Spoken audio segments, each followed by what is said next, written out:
Welcome to the Encore Effect, the podcast where music takes center stage in life's second act. Brought to you by Encore Creativity, America's largest choral organization for adults 55 and older. This inspiring series celebrates the transformative power of music, community, and creativity in the later years of life. Each episode will share moving personal stories from encore singers across the country and dive into fascinating conversations with experts in neuroscience, gerontology, and the arts. Discover how choral singing is boosting brain health, improving well-being, and lighting up the lives of thousands of older adults nationwide. From retirees finding their voice for the first time, to the science behind why doctors are prescribing music for the mind, the Encore Effect proves that creativity is endless. Join us and let the music move you.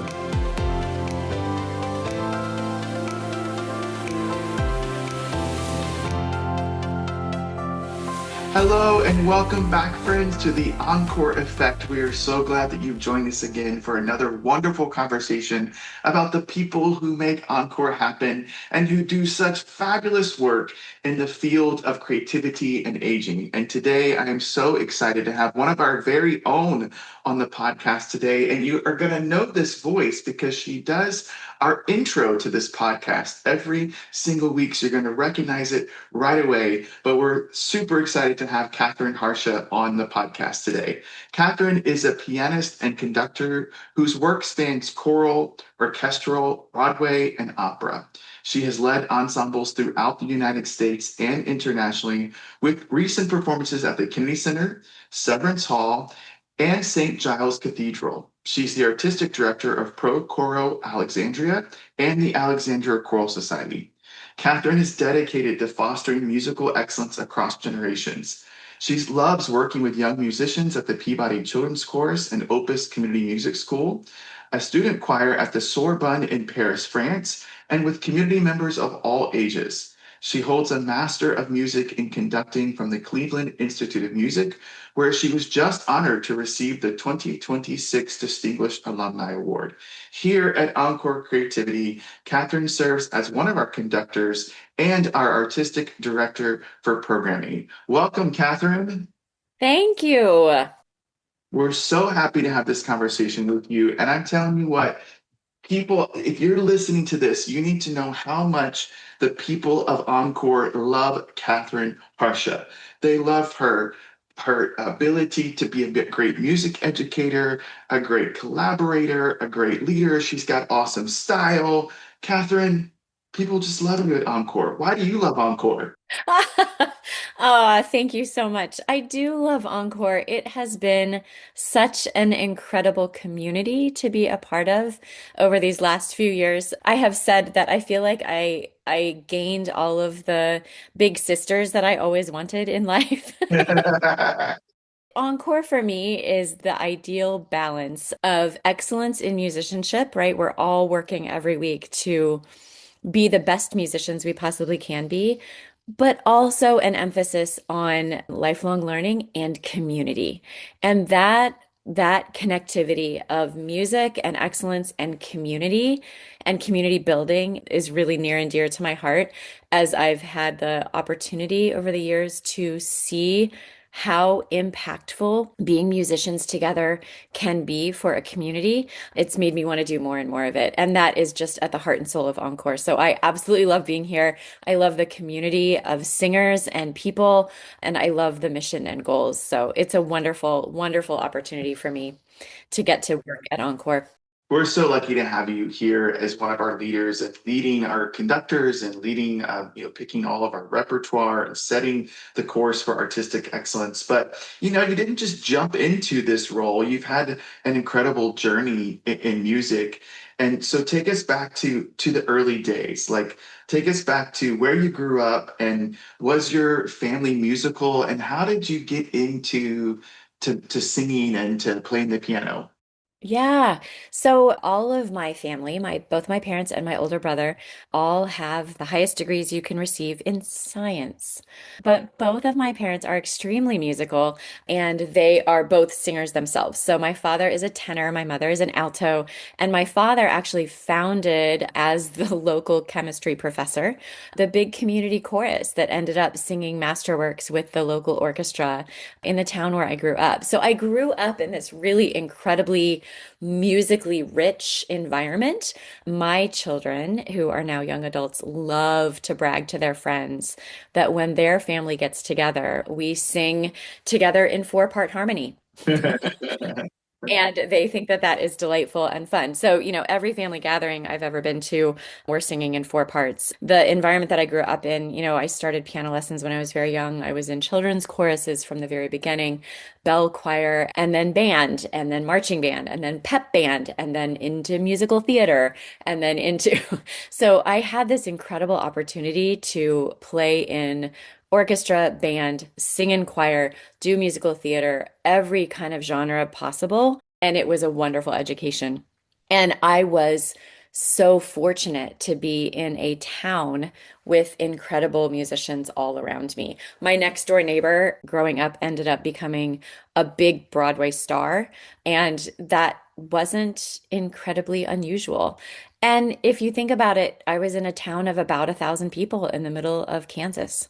So the number of communities across this country and world where there is spectacular music happening is one of the joys of getting out into the country and into these other communities because there truly are spectacular musicians all across this world.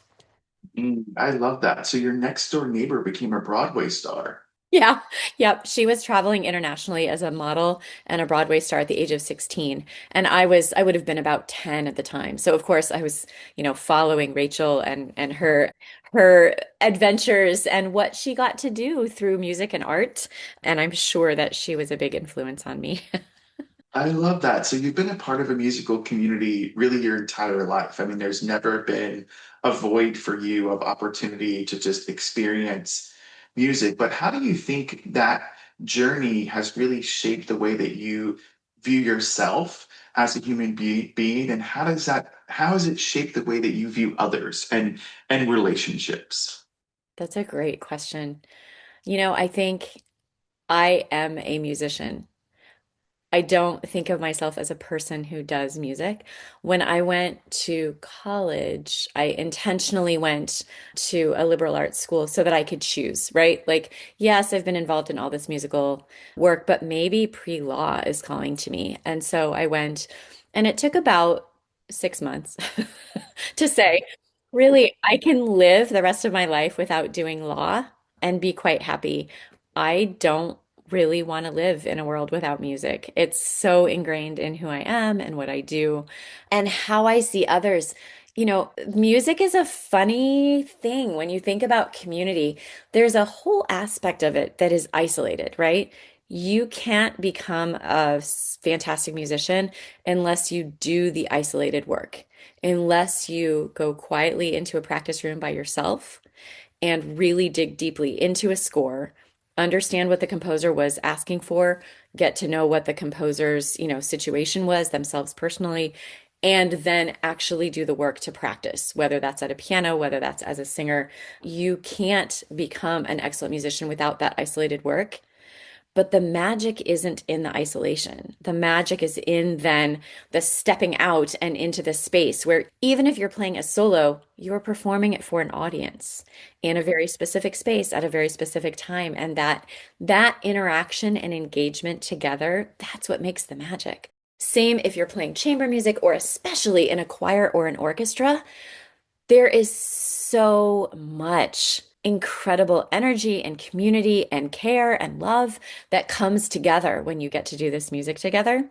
I've always said that my very favorite place to be on stage is in the middle of an orchestra or the middle of a choir because I'm telling you, the singers have more fun than the audience members every single time because it's just electric being surrounded by other people making this music together in one space. That is a beautiful way to share about community. That, a lot of the work, whether it's practicing with your tracks or in the practice room, there's a lot of isolation to that prep work. But then when you gather in rehearsal or gather on stage, there's no community like it. That's a beautiful way to really talk about it. So I don't want to run out of time before we have lots of moments to talk about your work here at Encore specifically. So I think you have one of the hardest jobs at Encore, and that is choosing the repertoire. Goodness gracious, everyone has opinions, rightfully so, on what songs we should be singing, right? Everybody has songs that they're connected to or feel some kind of connection to. So, how do you go about choosing the repertoire when you only get to pick 8 or 10 songs per genre every semester? How do you do it? Yeah, that's such a great question. I love this work, and what goes into it is a lot of consideration of what people are excited about, right? We were talking about the composer's space and place, but the singers have a space and place too, right? A space in their own personal lives, a place in history where we're living, and what the times are like around us. So that all comes into consideration. The singers put recommendations into a form. And so I have a spreadsheet I often say that has, if all of our singers have only recommended one song, that would net 2,500 recommendations.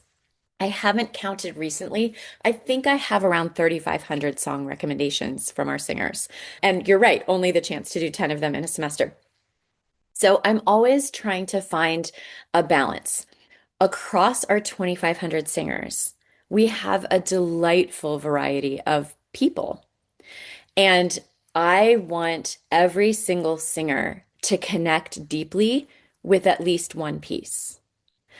No singer is ever going to connect with all 10 pieces. Sometimes I say, if any one singer comes to me at the end of a semester and says, when the semester began, I knew every single one of these pieces and I loved them all, then I haven't done my job. Because at Encore, we have three pillars, right? Lifelong learning, wellness, and fun. So fun has to be a part of the repertoire that we're doing. Wellness, right? This breathing and exercising and being in community together, that's all a huge component of the wellness. And singing music that makes us happy and feel good. But lifelong learning is our first pillar. So I'm always looking for pieces that help us learn. So are we learning a little bit of rhythm? So in this last semester, our theme was singing in the rain. So one of our pieces called Rainfall was it had mixed meters in it. So 1, 2, 3, 4, 5, 6, 1 and 2 and 3 and 1, 2, 3, 4, 5, 6. And learning that complex compound rhythm is a challenge and delightful once you get it all pulled together. So what's the aspect of learning, right? There's always going to be a little bit of learning. There's always going to be music that people feel very connected to, and music that challenges what we feel connected to and helps us find new favorites. I feel so strongly that we don't know all of our favorite music yet. And we get the opportunity at Encore to learn new favorites every semester. We talk about a roller coaster ride in rehearsals. Where once you get this new set of repertoire and you start a 15-week cycle of learning 10 pieces, the very first rehearsal, you're so excited. This is great. I've signed up for choir. I'm so excited. And up you go the roller coaster hill, right? And then you get about 2 weeks in and you realize how complex some of this music is, and that you have work in front of you, and that those vocal tracks are calling your name because time spent with the vocal tracks is how we're going to learn the scores really well. And somewhere around week 2, it all feels overwhelming. You're at the bottom of the hill. And there is where we often look back at a previous semester's set of repertoire and say, I liked that music. I'm not sure I like this music yet. And I always tell my singers at that stage of the rehearsal process, stick with it. You may not know what you love about this music yet, but give it a few more weeks because on week 3 and 4, you'll start to get a couple of those melodies sticking in your head. Maybe an opera piece that you'd never even heard of that opera before, but suddenly you're singing, we have cause for celebration. And it starts to stick, and maybe you don't like all the music, but you're starting to get settled in for a couple of pieces. And then by the time you get to the concert and you're able to perform all of this music and you've learned some new favorites and been exposed to some new music, then you're excited about everything. And then we start all over again with all new music. So I love finding, especially in the chorale repertoire, I love finding things that are from different genres. A little bit of Broadway, a little bit of opera, a little bit of gospel spiritual, a little bit of pure classical, maybe, Mozart. We sang a piece by Mozart this semester, and a little bit of sort of newer contemporary music. We try to have some easy music and some challenge music and music in between. And for the rocks repertoire, we work really hard to make sure that we have music from almost every decade represented, right? It would be really easy to pick music from just the 60s and 70s. But we do try and have a good swath of representation of styles, of artists. We're looking for female composers, female band leaders. And for Broadway, again, there are all these different time periods of Broadway shows. And so we're looking at the decades and the time periods and the style, right? A little bit of comedy, a little bit of more high art, maybe music. So there's just such an incredible swath of music. The biggest challenge, to be honest, is narrowing it down. We typically start with a list of about 45 pieces that I feel really excited about for a semester, and then I have to narrow it down. Yeah.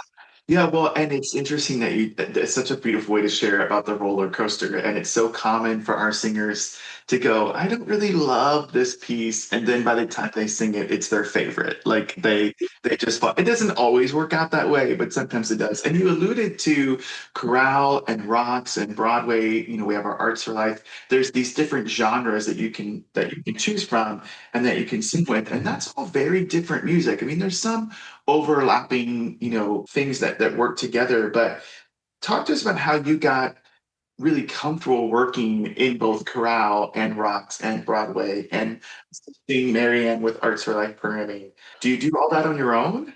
No, not even a little bit. I mean, how I got comfortable with it, for the chorale repertoire, I've been singing chorale repertoire since I was 5, right? So that is something that's a part of all of the music degrees that I've received. They all tap into that. For rocks, I played in a band when I was in junior high and high school, and I played in pep band and I played in marching band. But I listened to rock and roll, same as everybody else. My parents were listening to Bach and Beethoven and Copland, and there was a lot of that for me too. But I had the rock and roll, station on all the time. When we sing anything from the 80s, I'm in and I've got every single lyric before we even begin. But with the rocks repertoire, one of the things that I've learned in life is I know that I have one set of experiences that I bring to the table. And other people bring significantly wider experiences. So we have Jeff Dawkin as a part of our incredible team. And when we do rocks repertoire, I do it hand in hand with Jeff. And it is such a joyful, delightful process.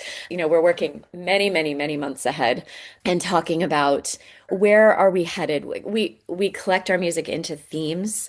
And so what is the theme for the upcoming semester? And what does that make us think of? So then there's a whole sort of ping pong match back and forth of when I think of this theme, oh, it makes me think of this song. And then Jeff will say, oh, and then you got to think about this one. And what about this? And so then we just dump a bunch of ideas together. And then we'll go look at arrangements and say, great, but this arrangement actually isn't what we hoped it would be. So let's pivot. Or this piece isn't available in the quantity that we need. So we're gonna alter course.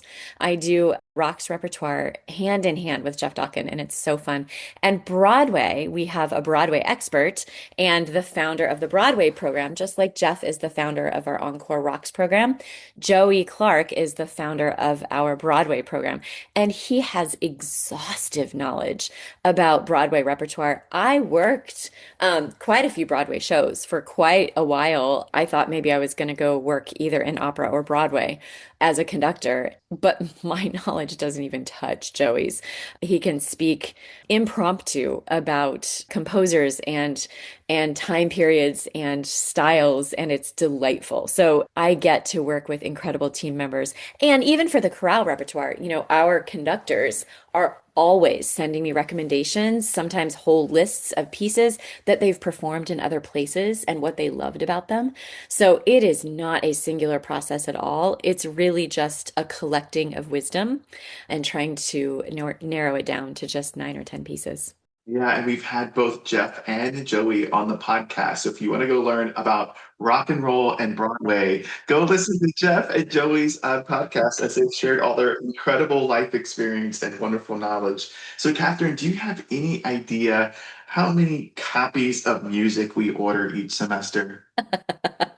Gosh, it's a lot. It's mind blowing. It's mind blowing. We have 2,500 singers approximately, right? And so every once in a while, we've started doing something recently where we sing one piece, every group will sing one piece, which means, and Joshua, I think we've talked about this, that we have in a couple of scenarios bought out the entire country's supply of a piece of music. So, for example, with the Morton Lauritsen Sure on the Shining Night, I know for a fact that I had other people across the country emailing me and saying, "Hey, I just needed 10 more copies and they're all gone." And I had to say, "I'm so sorry." So So, we're but we're ordering anywhere between like 25,000 and 30,000 pieces of music per semester. per semester. So 50, 60, 65,000 per year. That's a lot of music. It's a lot of music, and there's no other organization in the country that is ordering at that level. Yeah. Publishers like you, Kathryn. Composers like you, Kathryn. I'm looking forward to continuing the conversations with publishers. So, if we're going to be buying 2,500 copies of this piece, would you consider taking out the DS? That indeed saves an extra 2 pages of paper, but makes it significantly harder to sing and learn and perform, right? It gives us a wonderful opportunity to talk directly with publishers about what our specific needs are around sheet music. You know, you talked so eloquently about our pillars of lifelong learning and research and fun, and you talked about the joys of being a part of a musical community. So as we wrap up today, if someone's listening to this podcast and they're 55 years or older and they have never sung in a choir, or they've always wanted to, or they've wanted to be a part of music, if what would you say to someone who's hesitant about joining later in life, or trying this later in life? What advice would you give them? Oh, come and make a friend and ride the wave. We talk in rehearsal all the time about riding the wave. You don't need to know the music perfectly yourself. You don't even need to read music because we will help you learn all of the skills that you need. There are so many resources at Encore, the recorded tracks, the basics classes online that you can access anytime.